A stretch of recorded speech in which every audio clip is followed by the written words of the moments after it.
presentations. My name's Kathy Walkling and I'm the co-founder of Eco Femme, and I'm really happy to welcome you here tonight, also in conjunction with GoliSoda's, who are hosting this event. The majority of these women, I'm talking 5 years back, had already switched to using disposable sanitary napkins. And we were genuinely shocked because we've been told anecdotally, oh, women in the rural areas use cloth still, and I thought, why, that's fine. But when I realised how much women had adopted to disposable pads, then the next question was, well, what's in these pads? I really got curious then to try to see and understand. So now I'm going to sort of launch into this presentation. The first thing is, I hadn't actually looked at a sanitary napkin for a very long time. My mother gave me one when I first got my period, and then I'd switched to tampons. I realised that they had evolved a lot. Branded disposable pad like a Whisper or a Stay Free is effectively about 90% plastics and polymers. Literally hundreds of women, I'm finding, for example, that rashes are extremely common, and actually many women just assume that goes along with having a period. I'm hoping this is something Dr. Gita may be able to speak more to. One study showed that approximately 75% of gynecologists really believe there was a direct connect between disposable products and this what they call vaginal irritation syndrome. There was a table which shows, for example, relative decomposition rates, and the sanitary napkin is apparently taking 500 to 800 years to decompose.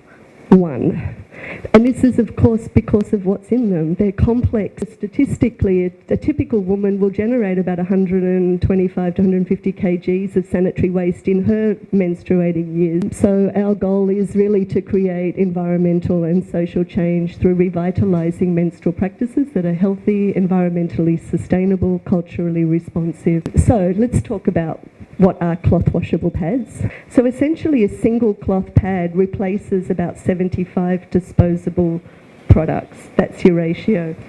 And the way they function is that you wear this soft flannel layer against the body, the wings fasten underneath the panties, so it's worn in place like that. So, and in terms of, the care of cloth pads, this is one of the main questions people ask is, oh, but isn't it a big drag to wash them and difficult and all the rest of it? Well, it really isn't.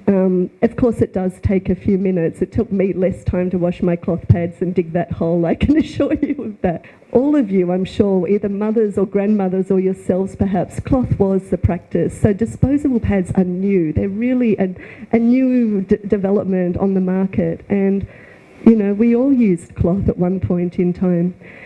And the only difference between an Eco Femme cloth pad and what your grandmothers use is function. It's just it's having a few more design elements of wings that stop them from moving all around, and leak proofing. It's a really simple design product that enables functionality but with the natural benefits of using cotton.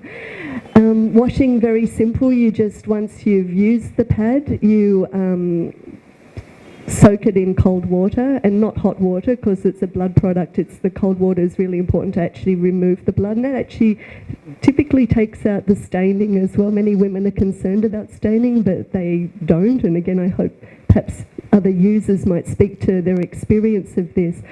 And you can wash them in a machine, you can wash them by hand. They just need to be washed below 40 degrees to preserve the leak proofing. And then they can be hung ideally in direct sunlight, which is a natural steriliser. And then they're good to go for, actually, they usually last typically at least 2 to 3 years. I actually tend to use mine for like 4 or 5 years, but, 2 to 3 years is a conservative amount of time that you can use your cloth pad. Just to say a little bit more about the overall scope of the project. So today we've got about 10 women who are engaged in production and stitching the cloth pads. So it's a dignified livelihood that generates a living wage.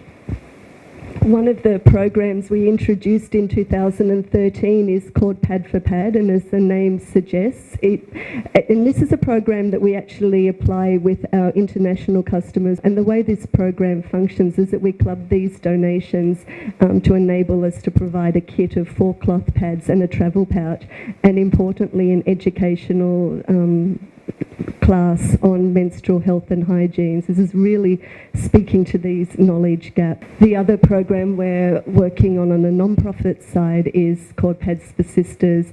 And one of our real objectives and ideals would be to try to have cloth pads be an affordable option for women regardless of their economic capacity. And this is still quite a challenge for us to, figure out really pricing and distribution strategies at the grassroots. But essentially what we do is cross-subsidise. So we take profits from our commercial sales and which enables us to subsidise it for rural women. I think cloth pads are just one of those changes, those simple steps that we as women individuals can make that can make such a difference. And it's really challenged to think of one single action that can make such a difference. So there are certain things about this Eco Femme that questions which might arise. Women who have never used cloth, who say, but you want me to reuse this thing? What about infections? Now, one of the problems that we face as a gynecologist is women always complain to us about rashes around the time of the periods. Now, there are 2 reasons for this. One is, of course, the pH, the acidity changes inside your vagina during menstruation, which makes it ready for certain bacteria to grow, particularly yeast. So you can get a fungal infection. And then you put this plastic pad. You're creating a lovely laboratory growing space for this yeast. So your pH is changing because that's normal physiology. And then you add pathology, which is abnormal stuff, by putting this plastic there. Okay? So, and then on top of that, you wear tight jeans. So there is just no breathing, and these yeast love it. They just reproduce, and you start having itching. So that's one problem. The second thing is, of course, the reaction to this plastic. And Chennai, lovely, salubrious Chennai, where you sweat non-stop, 24/7, 365 days, okay, guaranteed. That sweat and that plastic is a terrible combination, right? So you can have rashes. So I used to be giving them, zinc oxide paste and all that, but basically, what do? Switch to cloth. Okay, so cloth is definitely. But then I had my own questions to Kathy. I said, okay, you're saying cloth, but there's some practical problems. Young women, first of all, they have to hide this fact that they're having their periods. Society doesn't look at them as, oh yeah, you've had your period. Yes, you're hanging your pads there. How do you wash? Where's the water? But then if you think about it, this is not for the entire month. 3 days, maximum 4 days. Because if you're having bleeding for more than 4 days and it's heavy, go see your gynecologist. Okay? So, heavy. A lot of women have 7-day periods, but it will usually taper off and it'll be only spotting for the last 3-4 days. But if you're having heavy bleeding, so 3-4 days, you need to have that access to water, and you need to have access to sun. Luckily for us, sun is not a problem in this city or in Tamil Nadu or most of India, except probably during monsoon, but then you can work around it because you dry your other clothes, don't you? It's not that during monsoon you wear the same clothes for the rest of your life, for the rest of the monsoon. So these practical points are there. And then the other thing I asked her was, what do I do with this pad? It's soiled, I'm in the office. So she's got this very pretty pouch. And she says, pack it up and put it in the pouch, and it looks very elegant. And nobody will know you've gone to the bathroom, for changing your pad, because you just happen to walk in there and it's got your lipstick in there. So you just go, or whatever, little things you got your powder or whatever you're going. So very elegant, you just put it in. So it's a win-win as far as I'm concerned in every which way. So when I found out that Eco Femme exists and I saw their pads, and I wanted to give it a try. And the main thing is it's excellently designed. And, people like me who are passionate about the environment and everything, you want to do things different, but then you want to have a certain level of convenience. You want to, be sure that, what you're doing is not compromising on your lifestyle, maybe in some ways, if that's a way to put it. And this is one case clearly where there's no compromise at all. I've found that the pads are actually much better than your conventional sanitary napkins. They are as, if not more, absorbent.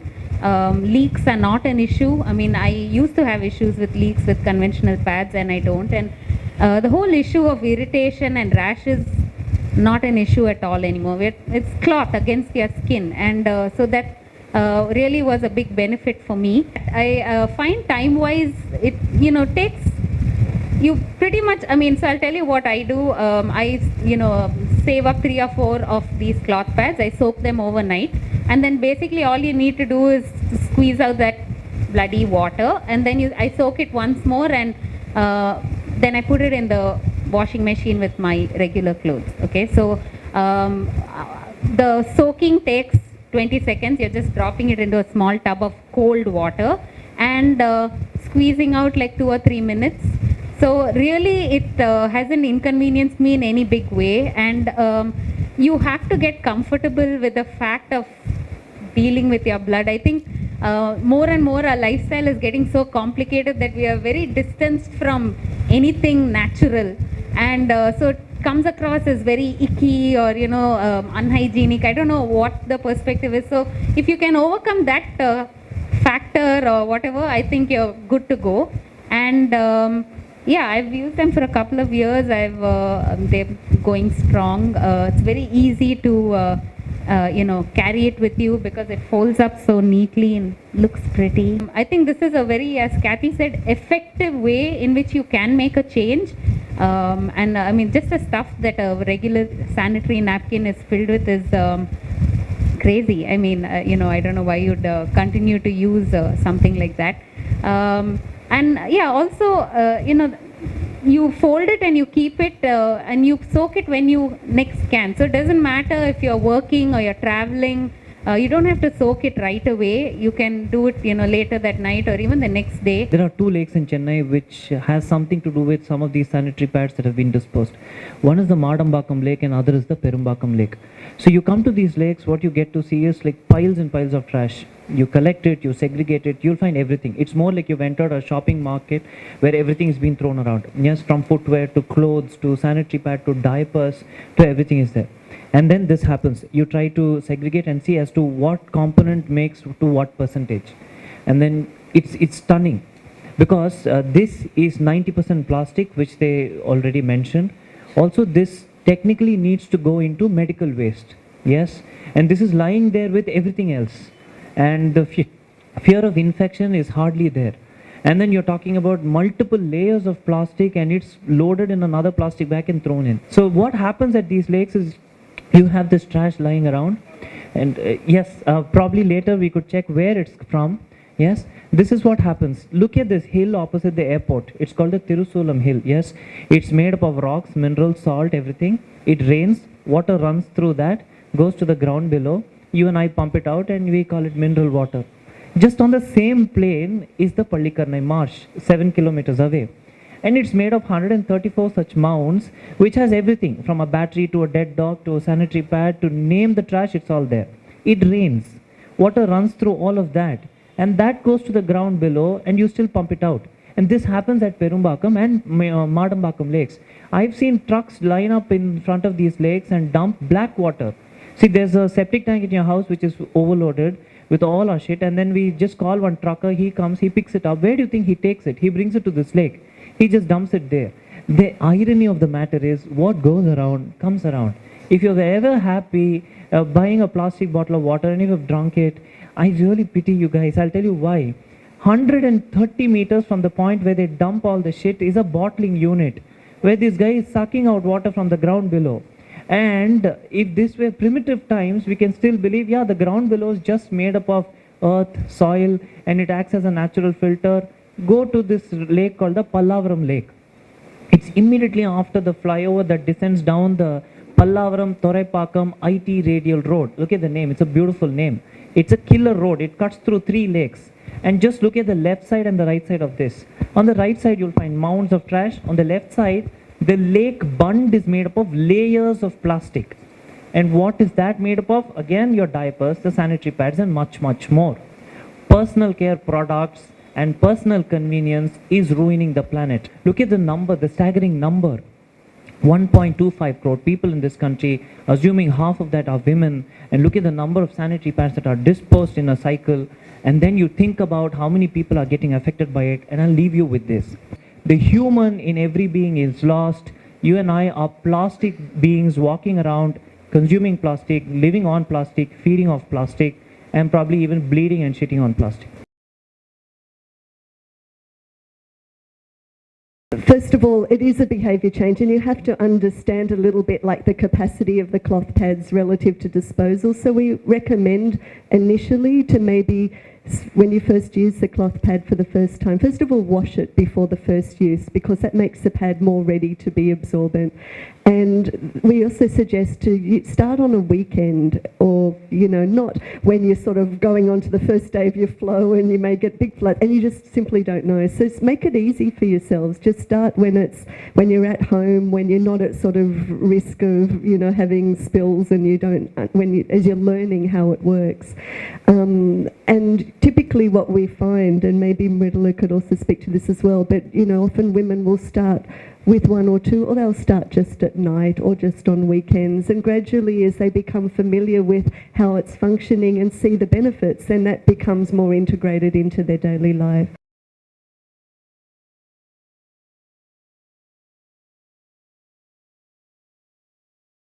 I think for young girls, yeah, you can use it the way anybody would use it. If you change it twice a day, you change it twice a day. But the thing is, for children, if you're going to start with adolescent girls, I would suggest you start it during their vacation time, because then they have all the time, like Christmas holidays or summer vacations or something. And the other thing that I think you have to tell your children, because there's peer pressure, okay? They're going to say, oh, you're using cloth. You know what? You can't afford Whisper. Is that it? Or your mother doesn't know. So you have to make her an environmental activist. She's going to tell the other girls, look, I'm not ruining the planet, you are. And young kids have peer pressure, but they're also very, very passionate about things, okay? So I think that the two things have to go hand in hand, and I think they'll do very well.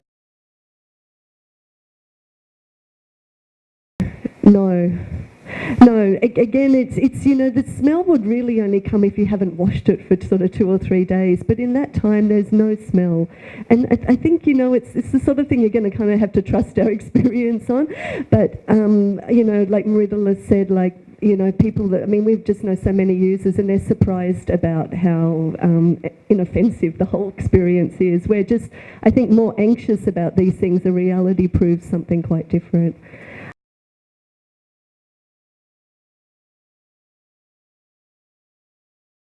The wings are precisely there to function like the disposable pads, but unlike the disposable pads, they're not sticking in place. It's the buttons that keep them there. So I think the real trick, especially when you're very active, is to really have well-fitting underwear that will help keep them securely in place. I run quite regularly, and I also dance, and I don't seem to have an issue with it. Again, the wings and the design is pretty streamlined, so it fits as well as a pad would fit. And I think maybe if you're doing some crazy acrobatics, but for regular games, and I run and I dance, and I really haven't had an issue with either of those things.